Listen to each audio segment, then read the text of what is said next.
Hello, everyone, and all my listeners and readers, I suppose, if I'll call you my ag tech colleagues or concubines. Probably not the last one. Anyways, so I've had a lot of little delays, not for bad reasons, but I've been traveling a lot, as maybe some know from I was at the Commodity Classic 2 weeks ago. Then last week, World Agri-Tech, and actually this week I was in St. Louis for another, let's call it kind of a side tech meeting dealing with field boundaries and bringing all that stuff in. Some of the other work I'm doing, as maybe some of you have seen. Of course, probably the biggest question on some minds, and other people are expressing this, is what they thought of the World Agri-Tech Conference last week in San Francisco, as clearly this world of the ag industry is rife with good and bad and a lot of in between and a lot of unknowns. Ag in general is very unknown right now. And that's just how it works sometimes. Can't blame anyone for that. But there's clearly a lot of just concern in ag of direction. The Commodity Classic covered more of, call it general production ag, your corn, bean, wheat, sorghum, stuff like that. Large production. World Agri-Tech does and doesn't. It's clearly in San Francisco because of the typical kind of VC capital people are there, as we all know. And then, there's a lot of fruit and vegetable production. California is, like half of the ag economy. Plenty going on there beyond, with immigration and things. So, there's all that side of talks within that conference at World Agri-Tech. So I guess maybe I can break it down into a few segments. So I'll maybe start off with kind of the first and most obvious. What did I think about it? In general, it was fine. I mean, there's a little bit of worry and still in the industry from the investment side point, and are these companies, some of them, bringing value or not, and all that. That's just kind of a normal thing. As others have pointed out, attendance was down. There wasn't as much enthusiasm this year as last year, which almost seems odd, but then I think that's more because of the unknowns and just the ag industry in general and trade and things like that. And, I think people have been holding back because of that. Last year was more, hey, let's connect, let's do some more business deals. It wasn't as much about raising money, although there was a lot of investors there, but they were probably kind of guiding their current investments plus trying to figure out where they go. They kind of figured out where to go at this point, and it's either, we're going to go in cautiously optimistic, or we're going to go in a very specific niche, or we're going to help the ones we can, or we're just going to get the hell out and not even be there. Well, plenty of them weren't there. There's also the avenue of it just being in San Francisco. People are done with it. Let's just say that is the rumor mills, it sounds like, are true. It is moving away from there for all the obvious reasons that people want it to move from there. There's talks of refocusing it, what they'll do, what's going on. They're getting plenty of criticism right now, so I'm not really gonna get too hard on them, as they're figuring something out. It was already set up. It was going to be the way it is. There was a lot of people there that went that didn't pay, though. My father included. He came with, and I traveled with him the last few days too. I am tired of being around him. He knows that. I know that. So love you, Dad. Sorry. A lot of people, though, did travel there and just hung out in the entryway. The restaurant across the street, actually, they closed down because it was sponsored by some ag groups. And they're like, come here. You don't need to spend $2,000+ and that and that and this to experience the people. Message them and say, come on over, whatever. That's kind of how it works. It was kind of the antithesis to the whole show, and that happens sometimes. It's not a new thing. I'm glad Bex was kind of leading the charge, Bex Seed, and some of the other groups, I can't remember all of them that came in, were kind of sponsored it. A lot of people came over there. It was really nice, actually. Kind of gave a nice break away and it gave a place to people to meet that wasn't, official. Those things are needed too. So I commend those guys for doing it. And I think it puts a lot of pressure on this conference too to figure it out a little better and where people want things to shift. Maybe it's a split. Maybe it's like, hey, you need kind of a Midwest. I mean, US is huge, North America is huge. Maybe there needs to be a more kind of Midwest, larger commodity crop based kind of focus and that kind of World Agri-Tech thing, which I think would be smart. And then there maybe would be more of a specialty crop one. With all the chaos in the last 10 years of investing, it was easier to pool things in. It was different, and now it's kind of evolved. So I think splitting that up or just concentrating on one and then kind of understanding the audience and really trying to get to know that. So I think it's the Rethink Media Group or whatever, rethink it. Let's use it in your name. That is, let's rethink what you're doing. It's not a slap on you. It's just, hey, the writing's on the wall, and you're seeing that apparently it's moving somewhere. So I'll stop there. As for the conference itself, I don't go to the speeches and the talks as many others do, because let's be honest, if you've been to many ag conferences, if you've been in for decades, like myself and many others, you might go to some to kind of something that's enticing, like, oh, okay, AI. I mean, that was the big kind of topic there. Oh, what's AI can do? This AI, and people are tired of hearing it in ag too. But there's a lot of power to it. There's a lot of potential.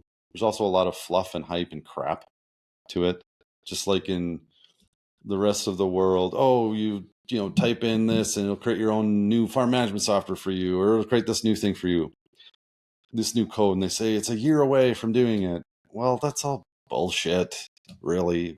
Sure, it can do some small things. There's been some proof of that. And then, you need to massage it a little bit. We're not there as an entirety of a tech industry in the world, I don't think. And there's really vying for power, a lot of money in that. We'll see if the bubble exists within it or not. Although probably something is going to happen here. This can only lead up so much. And that's going to happen in ag too. I think it can stick in certain areas and be fine.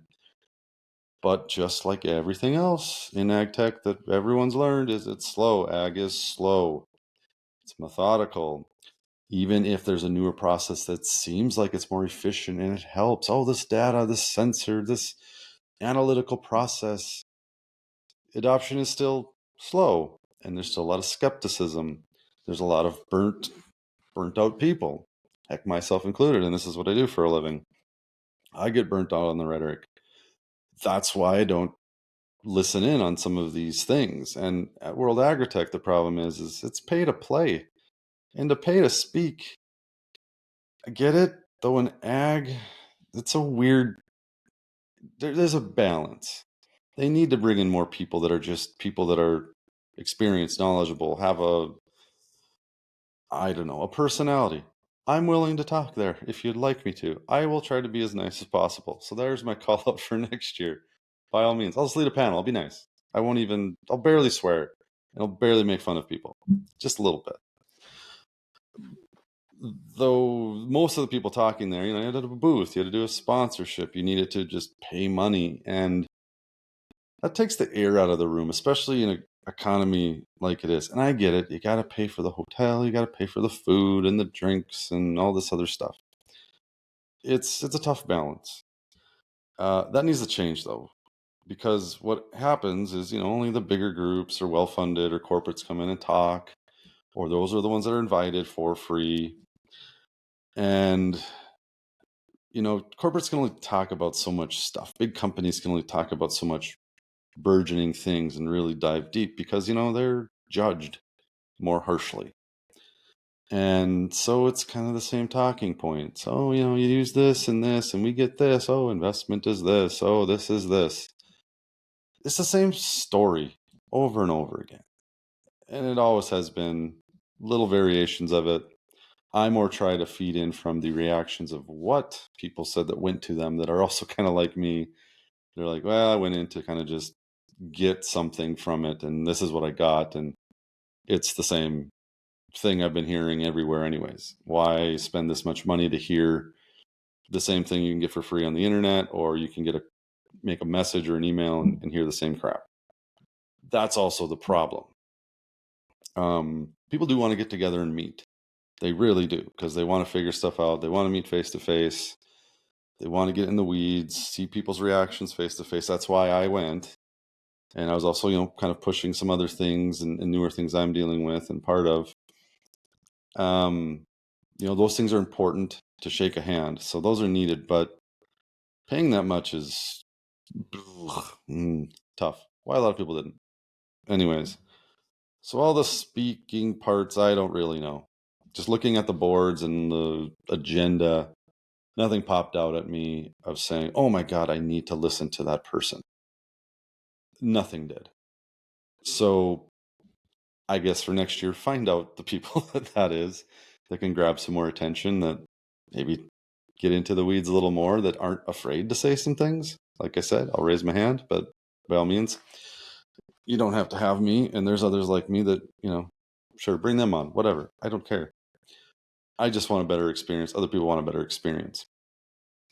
As for the back channel talks, I mean, it's all over the place. For me, I dive in more of the digital software side. So, I've been talking a lot about, talk a lot about imagery, talk a lot about software side. And, I've been talking more about some open software things that I'm trying to kind of get forward. So that's part of it. Some of the, there's some interesting nonprofit foundational groups that are doing some big things, but they take a lot of time. And trying to connect all those webs together, that's kind of my morality, greater good. It's like I'd like to see some bigger things happen because people are learning, realities are changing, people are getting back to kind of the basics of how this probably should all fit together, and they see why it's not and why some of these foundational things are important and needed. So that's good. That makes me very optimistic for what my kind of world is. There's some other little things that I try to connect with people, and sometimes it's just nice hanging out, bullshitting, saying how are things, what's the newest little rumor you hear, all this stuff. So I'll get to some of those things, and I'm not going to get too deep into it, but for me, I'm optimistic for where my world is, and people were optimistic to hear what I had to say. So that's good for me. It was good. There's others like that too, that they knew where to find the conversations they needed to, and that was good for that conference. You can kind of find the people that are interesting, and I was busy all the time. People I was having meetings with that I planned, some just they happened, and all were great. I literally had a great experience there. I'm still trying to process it in my brain. I got all these business cards, everyone else does, and it's like, all right, what do we do now? So that's kind of the next phase. But talking about the other side of the conference, so there's a lot of big businesses there. It's a lot of big investors, and there's a lot of startups and companies and all sorts of realms. And there's kind of a startup area, and it's a lot of biologicals. There's a lot of less robotics, which was interesting. I think maybe more of them were walking around instead of saying, hey, we're going to have a thing here, because they've kind of figured out maybe where they sit. Although with some recent news, some of the robotics groups are getting it's getting tight, it's getting weird, which, yeah, those systems take a long dang time. It's a machine. Like, I'll speak to the robotics people right now. You're important in your own ways. There's varying degrees of what you do. I haven't talked to everybody. I've talked to quite a few, or I know people have talked to a lot of them, are in more of that side, the specialty production. They're very optimistic too. It's just, it's a machine. It's an OEM thing. It's a physical thing. They take a long time to develop. And, I think investors just in general are kind of like, oh, where is this going to go? And I've actually suggested some newer kind of models to a few, is like, screw the normal investor. There's these large farms, fruit, vegetable farms, maybe they're not tens of thousands of acres, although some are, or 1,000 acres, but that equates to like a 20,000 acre farm in the Midwest for revenues, or even higher, because they're like mini CPGs almost. They're looking for something different. They're dealing with immigration issues. They're dealing with um, costs of goods going up, different regulations, rules changing, a lot of uncertainty, trade things, all sorts of stuff. They're hungry, but I mean, and some I'm sure are doing this to some varying extent, but some of them are financially positioned well. Um, well, what if it's kind of becomes a crowdsource equity venture with a group of farmers, like a co-op of farmers, or a grouping of, say 30 or 20 or whatever, depends on what niche. They get together, pool some money in, and that's the investment. Screw the VC side, screw the other type of angel investors, although these are kind of small angel investors. I don't look at it that way. When I think in an ag centric way, I think of a co-op, something like that, or they form a new company, but it's a bunch of farmers, and they're like, yeah, we're going to buy into this. And there's some groups kind of doing stuff like that. So that's where I think that it needs to go, because then they're like, no, we're invested into this. If we buy a machine, maybe we get, or buy a future machine, we get equity. Like if I put the farmer cap on, that's enticing to a VC that needs it like a sellout and all this. It's not. I get it. It's like why it's troublesome. So for the robotics groups, you have to think different. You got to get a little crafty in your thoughts. I think some of you are bound to do amazing things. Some of you, it's going to be a little tougher. Probably don't come to the Midwest and big row crops, commodity crops. I mean, there's maybe some pieces in there. Plot work, I think that can work in certain ways for like consistency and, moving around. I mean, there's actually advantages. There could be some really good advantages on plot work. And I've seen like the drone groups go more to that, and they can get very precise. That's what they're for. They're not for covering tens of thousands of acres. They really aren't. Now, hundreds of plots that are very intricate data, yeah, they're perfect for that. Same with drone sprayers. They're good for different situations. You robotics guys got to figure that out too. You got to fit these different areas a little better, instead of saying, well, we just have this, so it can do this. Oh, it can laser weeds, or it can do a cultivator automatically through the plants. Like, cool. Like, make it exactly what it is for this group of farmers, and make them involved, and make it all work. Anyways, I saw less of them. Seems like some of them are having some trouble. Some are doing a little better than others. It's all over the place, just like everything else. But you have a place. You're just going to have to do some deep thinking. Onto some of the biologicals, which is another big piece. A lot of groups there, and I don't want to roll my eyes, but if you're a new biological at this point, I'm just going to say it bluntly, you're probably fucked. I mean, unless you have something holy crap amazing that is just like whatever. Like, unless you've kind of been in the space here for a few years, just with even testing and regulatory stuff and all this other fun crap. If you're new to the game, you're fighting against like 3,000 others, or 2,000, whatever it even is. Unless you're in that top realm, unless you have a brand name people actually know, or retailers are actually pushing. I don't know, man. I think investors are seeing that too. Just maybe late to the game, unless, like I said, something breakthrough, very interesting patent, something like that. I don't know what. I won't. There's too many to even. I don't even know all the names. I barely know even the top ones, because it's some weird name. It's like prescription drugs. It's like they come up with these names. You're like, oh, cool. What does that do? I don't know. And then they create some catchy tune. Maybe that's the key. If you're a biological company, make a catchy tune from a 1970s pop song. There's a lot out there. Ozempic did it. Go figure it out. There's some side bands you probably can license that shit for free. So there's your marketing plan, is get a little weird in that sense. But yeah, if you're yeah, I don't have a lot of hope for newer biologicals, as it's just there's so much there. I hope you're the best. I really do. Find your niche though, and try to own it. If you got something going on, like, don't try to be everywhere. Find something very specific. Like one group in the past, and I don't even know if they're still doing it.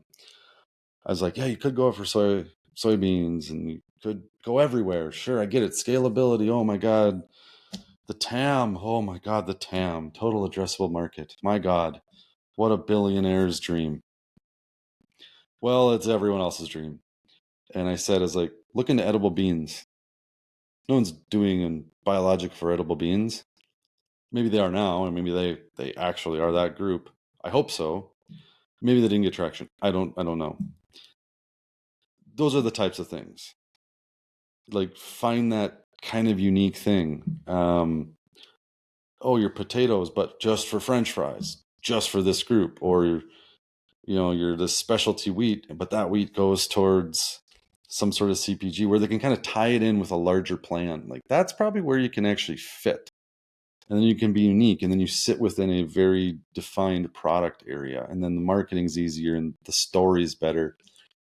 That's where I think you could maybe fit if you are new, is just find some of those very intriguing things. Don't go for the broad giant markets. Those are taken. You're done. They'll buy you maybe if you have something intriguing. That's your probably hope, or some big input company or something like that. I hope you're the best. Anyways, from the digital data side, there's a lot of sensor stuff out there, although there's some confusion there. It's cool to have a sensor on something, though. It has to add to something, as some service, agronomic service usually, or some sort of decision. That can be harder. I mean, even John Deere has problems at See and Spray with some farmers with how they need to model it, and it's growing, but they are them. Some of the other ones are, you don't have that. I can see a lot of those sensor groups merging in with other, like, more defined service, digital data, software groups to kind of like combine them in. You've seen some of that, which is fine, as long as, if it can make sense and make value. That's the point. As for like kind of some standalone softwares, you still see them. They're probably more prevalent in other parts of the world. I see more like in Brazil growing up. And it's different there because it's actually kind of hard for some of the digital stuff to go down there. There's different weird taxes there and legal things with just setting up a company. So it's sometimes just easier to start it there. And there's varying ways people are doing that. Other countries maybe fly in that same, space. You just don't see as much of them, but there is kind of an interesting thing happening in the software world, I'll say. And I don't know if I can quite define it exactly yet, but let's say there's a switching position from kind of some of the legacy systems.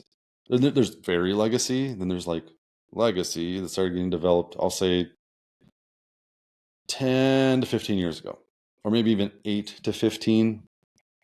Kind of the beginning phase of when money coming in and more, enticing digital solutions.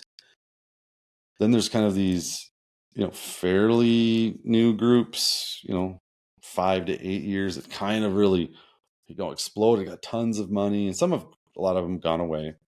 But there's still some there. They're kind of hanging there, but they raise so much money, they need these like $100 million plus buyouts for the investors to make sense. So they have to they don't know where to go. It's got to keep going until somehow it makes sense.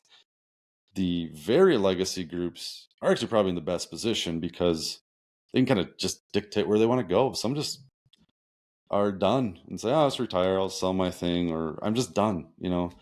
Just like some of those businesses that might be a plumber. After he reached a certain point, he's just like, "Yeah, I'm good. I've made my money. I've done my thing. I'm just good to go." It's fine. Or they've made a plan to transition in some way. I mean, even between myself and my dad, we're in the midst of doing that in some very interesting ways. I'll keep it at that. That's a whole nother talking point. Feel free to reach out what that means. And there's some others. Ag Leader SMS is a good talking point. It's a legacy, but a lot of people use it. From transferring files to doing simple stuff, individual agronomists. It's very Corn Belt-ish, but people use it throughout the world. Yet, it's desktop. They have Agfinity. Okay, that's great. That's been around. It's seeming like there's a transition point happening. Let's just say there's a rumor mill going around, and this isn't a bad thing. This is just a reality. Is that with Ag Leader SMS, it's not going to be supported in the same way it used to. Updates and newer features and things like that.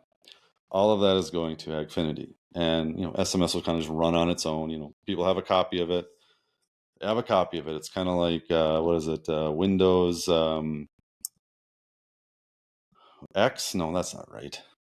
Is it? One of them. It's like everyone wants that version because it just worked for them. Ag Leader SMS will stay that way, for sure.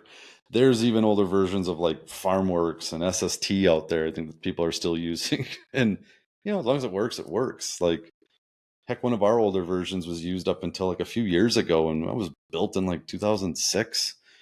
But it did what it needed to do, so it just, it did it, and it worked fine for that purpose. Those groups are just kind of either they've figured something out, or they're transitioning somewhere, or they've already sold. It's a thing. These kind of mid-level groups, some of them are huge. I mean, Climate is becoming that. FieldView is becoming that. And this isn't to like call out any groups. These are just reality. They've been around for a decent amount of time now, and they have this huge burgeoning product, but it costs a lot of money.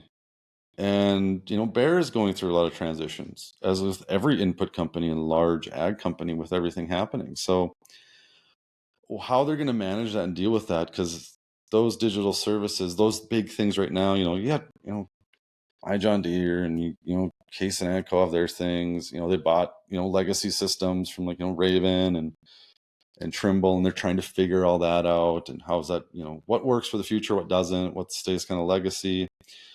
There's just a lot of those things cost a lot of money because they're built up spending a lot of money from just where the industry was kind of going. Good money in the industry, all this investment, just kind of this build up. Of course, some of them got sold because it really wasn't making sense. Some of them are having a hard time sticking around. A lot of them actually have to be rebuilt. That is another thing. Some of these kind of mid-level softwares they're at a point where they maybe stacked on a lot of different other technologies on it and became so big and so fast that you couldn't really actually rebuild the whole thing, but it actually always needed to be done. There is stuff like that going on to varying degrees. I mean, even our own stuff, yeah, there's probably some stuff that could do there, but also probably not. And some have this problem, some don't. So that exists there. Then you have all these kind of semi-newer ones that have these giant valuations that are still kind of independent. No one can buy them because their value's not there. So they have to kind of keep pushing. And some are getting traction. It's kind of working. It's getting going. They've shifted, they've changed a little bit in some newer models. I know some that are totally shifted. My friends at growers, even though they were bought, they shifted their whole model, and it's actually worked really great for them. So cheers to the groups like that are doing that. Intense done stuff like that. That's another group. There's others in that space. They kind of have some services, but they have some digital stuff, and they're getting into some of their unique niches and doing well. I think even Tyrannus is kind of building up there. I was kind of wondering what the heck was going to go there, and they're finding some traction. Some of those groups are doing well. Some are struggling. Some are starting to kind of go down. There was actually Trace Genomics just kind of went down the pooper, apparently, which is too bad. I liked what they were trying to do, and that is kind of burgeoning. And those are the things. And there's others I probably could think of, but I don't really know off the top of my head. They're in a weird spot. And now there's some like little newer ones. I don't know where the hell they're going to sit. They are in a precarious spot, but actually they maybe could sweep up. If some of these bigger systems and these mid-level ones and these kind of in-betweeners with they're worth too much, not where they are, they could pull in some of that stuff. Maybe it's like a refresh, and it's like picking the pieces off the ground after a building fell down or a disaster came through and people kind of grab what's of value left from the disaster. That is seemingly happening. If there's one thing I can probably garner from World Agri-Tech is some of that is happening. There's some of these bigger things that have been floating around. Some are good, some are fine, some are not, some are unknown. Probably more are unknown right now. Although internally they probably know where they're going. The rain, the hail's about, I mean, it's about, some things are going to come crashing down here in the digital world. And there's going to be some big ones, there's going to be some medium ones, and there's going to be some small ones. And there's going to be kind of this reemergence of reality and things actually working, and things maybe be built in the right way instead of through hype, but through reality, and not through perception, but perspective of how this industry works. That's where I'm optimistic. I'm a little worried about kind of things falling in those groups and the people. There's good people. I'm not blaming anyone for the downfalls of things. There's a lot of pieces to the puzzle, but that's happening. We're starting to get into this third phase of ag technology. You know, it's precision ag, then it's like ag tech. Now maybe we need to separate it into some different things. Kind of these different areas I talked about. Those are, four or three of the main ones. And there's other parts. There's clearly hardware and those things. And hardware's kind of ingested into some of the big ones and then some niche areas. So that's an all different kind of case. But either way, I think we're in this 3.0 phase. This kind of built up slowly, then this giant rise, the whole trough of disillusionment, and we're kind of now on the steady rise. I mean, it's kind of true. I mean, everyone's got to that point at different points in time, but it's accurate for the most part. I think this next phase, a lot of good things are going to get done. It's just there's going to be less groups. They're going to be a lot more focused. The trust is building in some of these groups. It's like, no, this is where you go to do this. That's kind of how it worked in some of the early days, but there was just still too much unknowns of like, how do we even use, like for me, how do you even use satellite imagery? Now it's like, we know how to use it. Now, can you get value out of it, or can you get someone to pay for it? That's a whole different can of worms. Same goes with some of these other data sets and other processes and services. But there's also this get back to basics of probably agronomy. So many tried to overdo agronomy into something it wasn't, something more complicated than farmers were used to and ag businesses were used to. And I've talked about this, and now it's kind of like, okay, now let's actually use the things that we did have. They're better now. They're more connected. They're more precise. They're more accurate. They're more often. Some of these data and sensors from everything. There's just more of it. But let's use that to do still the simple things that we just never really honed on enough at scale. Let's get there. And there's talk about that. Farmers and agronomists are actually more willing to say, yeah, maybe we should do that. That would be good. They're still wondering how, but there's more talk about it, more understanding. But I think we need to reset a little bit of everything to get to that. World Agri-Tech kind of showed me that this year, and then some other just talks on the sides, like that's the essence of what I'm getting from it. There's a lot of shadows, there's some rain clouds over here, there's some thunderstorms over here, but really after all of that clears out, things green up and they look beautiful and fresh. Now we have the spring here in 2025, and I think that's where it's going. There's still some crazy weather, don't get me wrong. Where ag is in terms of trade and national things, USDA, and then worldwide and other areas, other countries, how they work together. Yeah, there's maybe an impending apocalypse happening, but at least things are looking a little greener with some of the tech. Hopefully this weird apocalypse of ag, it can get figured out, and some areas are going to be worse. There is some new ideas trying to be coming out of this fear change. That can be good. There is a lot of waste. There is a lot of crap. Now's the time to reset probably all of agriculture, really, in a smart way, hopefully. I'm optimistic for some of these changes. Still a little worried on some areas, much like many of you are. But that's what I got out of these. the conference, more or less. And that's what I got out some of the other things. So think about those things. There's clearly plenty more. Could get into it all, into the weeds, but more or less what I wanted to say was I think we're now at a defining point where we're actually now in the next stage, this third iteration, if you want to call it a decade or 15 years or 20 years, whatever. We're in this next third phase of it, really, from my kind of world point of view and people I know. And that's good. I think this can be a really good era. There's a lot of opportunity. The hype cycles have kind of gone away. The early cycles of unknowns has kind of gone away. Now we just got to figure out all these things we've learned and actually freaking do something with it and actually get people to do it.